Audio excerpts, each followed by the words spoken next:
So we finally had a topic that was sent in to us by a viewer, Meg. How exciting. Woohoo.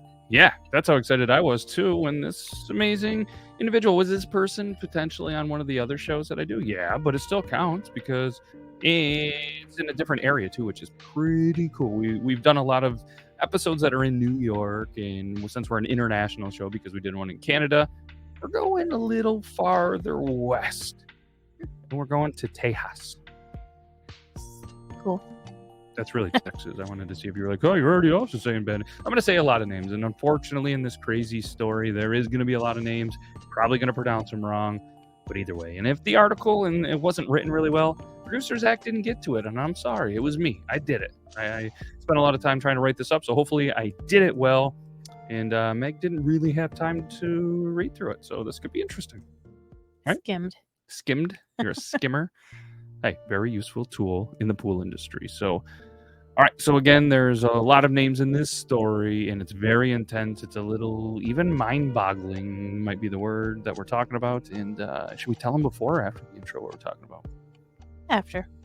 Okay. We're gonna do the intro. You ready for it?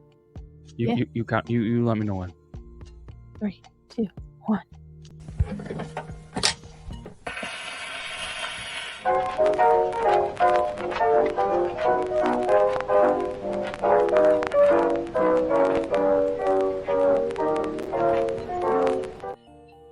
So what are we talking about, Meg? Texas. They say everything is bigger in Texas, and apparently their killing fields are pretty big out there. Hopefully it's just the one killing field, but we're talking about the Texas killing fields. I feel like a lot of people have heard about this now because it was actually something that was put out on Netflix in 2022. And there is a lot of books, a lot of shows, a lot of podcasts, and a lot of news articles out there that have talked about this, but maybe you haven't. And again, the person that sent this in said, hey, I'd love your take on this. And we're not investigators. We're not journalists, but we wanted to kind of put our Yore Town take on it with our Yore Town, Yore Stories. So let's do the thing, I think, right? Mm-hmm. You ready to jump into this? Jump away. All right, so you're probably thinking, what is a Texas killing field? Well, I'm pretty sure by the name that most people can probably put 2 and 6 together and know that it's, well, maybe in Texas they think it's 7, but it's 8. So the Texas killing field is kind of a term or a title that's used when they were talking about an area on Interstate 45 in Texas. Interstate 45 is a little bit unique in itself, also known as the I-45. It's a major interstate highway that's located entirely within the state of Texas. And you're going, oh, Texas is pretty big. But it turns out that this interstate isn't overly huge. While most interstates as well, and their routes have numbers or routes that end in the number 5 are usually cross-country north-south routes.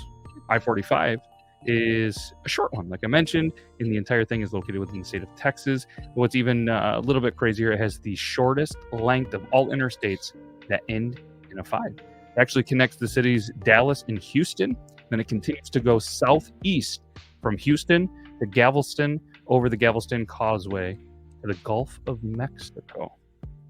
You're probably thinking, why did I do all this? Well, we're going to continue to hopefully paint the picture of this very unique and devastating highway. So let's kick it back, not super late in history. We've done a lot of stuff in the 1800s, but this one's going to be the early 1970s.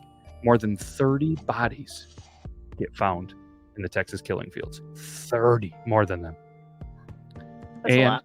What's even crazier, it's all found within 25 acres of land in League City, Texas, which is League City, Texas is right outside of Houston. And according to a 2020 census, had a population of 112,129 people. So not a little place, but it's a good size. And League City was actually settled at the former site of the Karankawa Indian Village. I think I said that right? Sounds good. Practice. 3 families, the Butlers, the Coerts, and the Perkinses. Yes.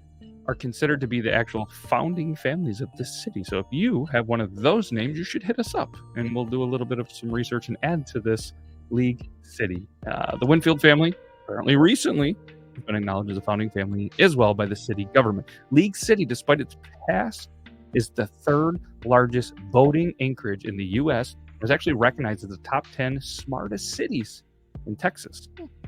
Just Texas, though, not the U.S. They're not that smart. Everything's bigger in Texas, apparently, even their brains. But it seems to be a pretty nice place. Thankfully, now it's turned around a little bit. But then again, more than 30 bodies would have loved to grow old in this pretty nice, very smart place. But they were not able to, because they were obviously found in the Texas killing fields. Most of these bodies, unfortunately, were young girls or young women. And there are many other young girls who have disappeared from this area and are still missing. The age range of these, and this is just, I hate this, is 12 to 25 years. 12 to 25 kids.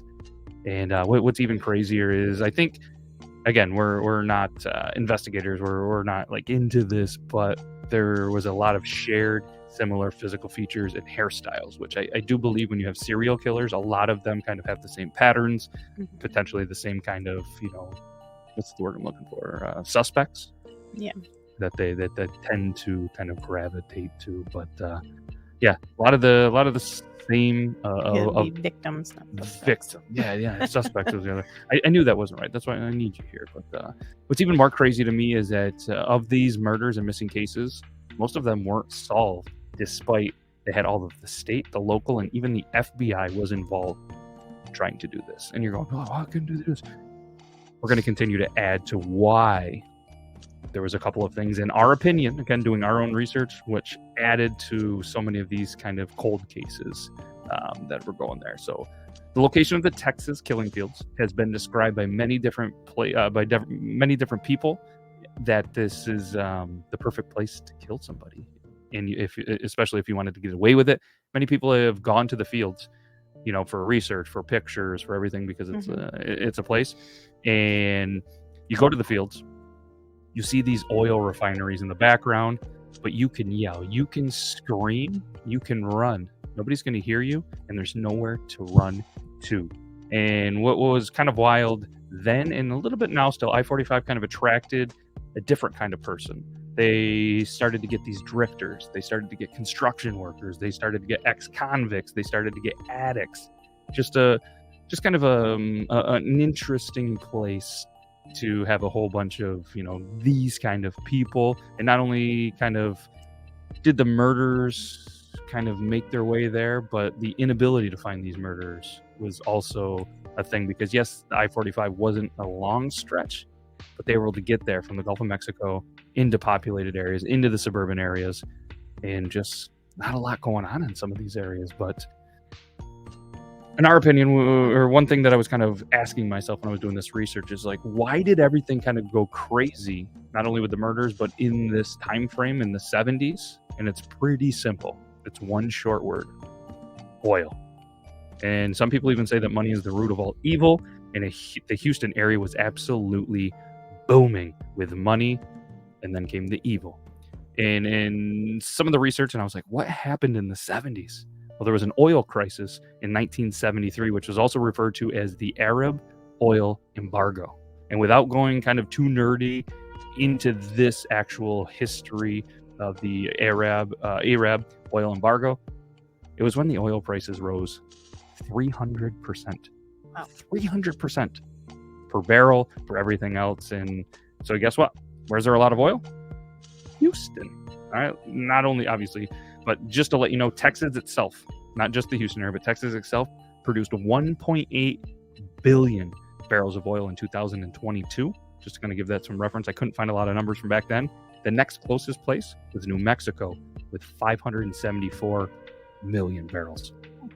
So, I mean, that's a lot of oil in Texas. And as we mentioned earlier, Meg, what is there a lot of even near the Texas killing fields? Refineries.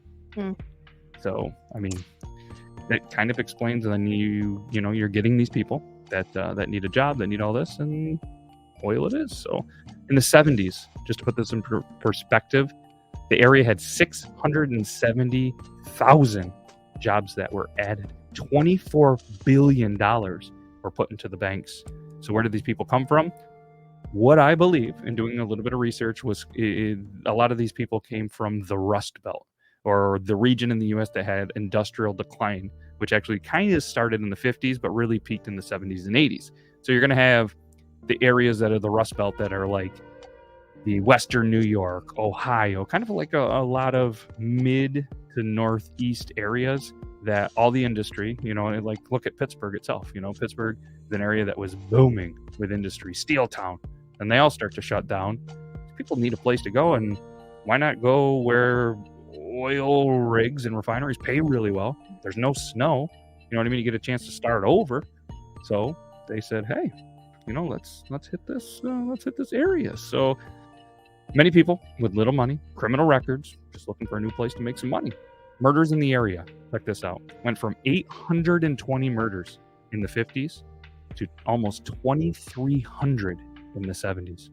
They went from 15,000 violent crimes to 69,000 violent crimes. And obviously amongst these murders and violent crimes, more than 30 of them happened within just 25 acres in the Texas killing fields. So many crimes. As we mentioned earlier, why was I saying this? Because there's so many crimes. 69,000 violent crimes. And that's not, the larceny, the robbery, the car thefts, and everything else. State, local police are just overwhelmed, and they have the inability to kind of get the suspects, get these convictions, because there's just only so much these Texas Rangers and everybody else could do, Isn't that a crazy spike within 2 decades? Yeah. It's unreal. So speaking of that, there was only 4 suspects and 4 convictions in this entire over 30 murders and missing people. The first suspect was Michael Lloyd Self. He was a convicted sex offender and a gas station operator. He confessed to a couple of the murders, but within months, he then retracted his confessions, claiming that he had been tortured into confessing. With the interrogations, they were actually suffocating him with a plastic bag, burning him with cigarettes, and actually burning him with the radiators in there. And then he was actually being assaulted by the police chief, Don Morris. So that was by the interrogators? Yeah, this was kind of his story. This was what he was saying. He was saying that he confessed at the time because he was being tortured, and he just thought it would be easier to confess. Obviously, there's 2 sides to every story, but I mean, it's one of those things, not to get too into it. You see on a lot of different series and specials and documentaries and everything where the cops in those days would do some very intense interrogating. You know what I mean? It's what they knew and potentially what they were trained, and maybe even happens in some stuff around here. And I'm not a cop, nor have I been through one, so I don't. I've seen that a lot too, especially like they use sleep deprivation. Yes. As a big one. Mm-hmm. And like I said, but nevertheless, on September 18th, 1974, Self was convicted of killing one of the people, Shaw, and received life in prison, despite the fact that his confessions showed great discrepancies concerning the victims, clothing, the date of the murders, the locations of the bodies, how they were killed, and various other details. They still convicted him, even though it just didn't make sense. But and I'd have to imagine, and this is just my take on it, you can agree or disagree whether you're listening or Meg in the studio, sometimes the technology obviously isn't there. Sometimes for the kind of ease of mind, peace of mind for the public, right? If they have somebody behind bars that could potentially do it, maybe it kind of alleviates some of the pressure. But I don't know, it's one of those things, was it the right guy? Was it somebody that potentially did it? Apparently. But either way, they're in jail. They were convicted, even though things didn't quite add up. But then you have Edward Harold Bell, the second suspect, been arrested 12 times for very sick act towards children. He was a silent partner at a surf shop and knew some of the victims. In 1978, Bell was performing a very lewd act on the street in front of a group of teenage girls, and then was confronted by an ex-Marine. I'm just going to say Larry. Larry then removed the keys of the vehicle and refused to let Bell go until the cops showed up. But before that happened, Bell actually shoots and kills Larry. But this is even crazier. He then posted bail, fled the U.S., and for over 2 decades could not be found. He was then arrested for only the murder of Larry. And then while he was in jail, he confessed to 5 murders in 1971, 6 more between 1974 and 1977. He gave the names, the details. He was never charged with those murders. And this is while he was out on bail. No, so he was in bail. They found him over 20 years later while he was in jail. He then confessed to 11 murders. A third, potentially, of the murders, gave the names, all of the details. But he never got charged for any of those murders. He was a suspect, but he was never charged, and he ended up passing away in 2019. Isn't that wild? Again, not a lawyer. I don't know the law very well. When some of the pieces of the puzzle, and again, this was a ton of just different articles and some stuff that we did pull them from that we'll source a little bit. But that just is wild to me. Seems to always be so many holes. Right? I mean, if it wasn't for him killing an innocent bystander that was sticking up for a group of teenage girls from this sick individual, he wouldn't have ever gone to jail. Ever. Then we have Mark Stalling, suspect number 3. He was a convicted kidnapper who confessed to killing a girl in 1991 while he was serving a life sentence. His testimony showed great consistency with the details of the crime. He worked near the homes and even right near the homes of some of these missing girls. But guess what? He wasn't charged either. He wasn't. He admitted to doing it, knew the girls, knew some details, and still was never charged. And you have suspect number 4, Clyde Edwin Hedrick. He had a criminal record: trespassing, theft, abuse of corpse, attempted arson, possession of marijuana, driving while intoxicated, and sexual assault. He made a jailhouse confession. There seems to be a common theme here for 2 of the murders. He serves time in jail for the conviction of one of the murders in 1984 and then was released in 2021. It was very, very controversial with him being released and families and stuff like that. And it's just unbelievable. And there was 3 other convictions in a lot of these. And I think we see these in a lot of kind of cold cases, and especially in this instance here with the evolving technology, they were able to, with a little bit of luck and a lot of just what I would imagine tiresome investigation, they were able to get DNA and link people to the murders that happened years and years ago that they committed. And I mean, we've seen that in a couple of shows, and it's just crazy how far technology has come, especially with the DNA, where they're able to, find something from, a used cigarette to, a cup that had a drink or something that, and then tie it to DNA that was saved back in the day. Mm-hmm. But they would all serve all the other 3 convictions. I'm not even going to say their name, but they ended up all serving time in prison, and then they would die in jail. But I thought it would, potentially not do some justice, but I feel like we should at least say the names of the victims. They're all over the internet, and at least get their names out there. Some of these are not, still cold cases. Some of them haven't been solved. Maybe some people will know some stuff by listening. I doubt that, but we've seen some shows where a podcast, mentions some names, the right person hears it, and then they're able to kind of bring this person potentially down. And I just couldn't imagine being these families. You know what I mean? The losing a child, losing a sister, a cousin, whatever it may be. I just couldn't imagine the tragedy of this. And in that Netflix series, there is definitely a father and a couple other parents that just continued to fight every single day to try to come up with some answers. When the police just didn't have time or information, they really did, and it's just crazy. Oh man, I'm gonna say so many of these names wrong. I do apologize. But first one, Colette Wilson, 13 years old. Brenda Jones, 14.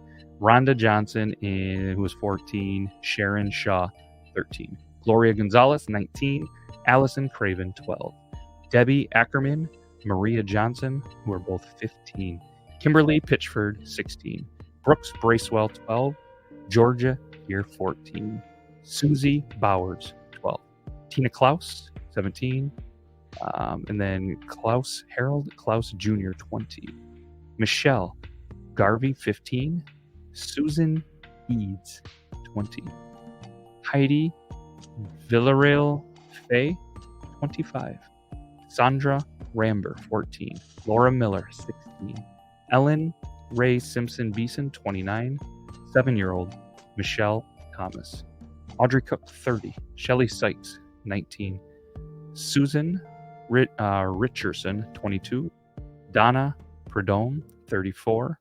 Lynette Bibbs, 14. Tamara Fisher, 15. Crystal Baker, 13. Laura Smither, 12. Kelly Cox, 20. Jessica Kane, 17. Tut Harriman, 57. Sarah Lewis Trusty, 23. Teresa Vanegas, 16. Sorry if I did pronounce them wrong, but again, these were from a lot of sources, the names of bodies that were found in the Texas killing field. And again, many people have different theories about what happened throughout the decades, and we may never know the truth. Horrible crimes committed by horrible people. We always try to, I guess, leave you with a quote, unless you have something else, Meg, that you want to add kind of to this just terrible story. They're just so young.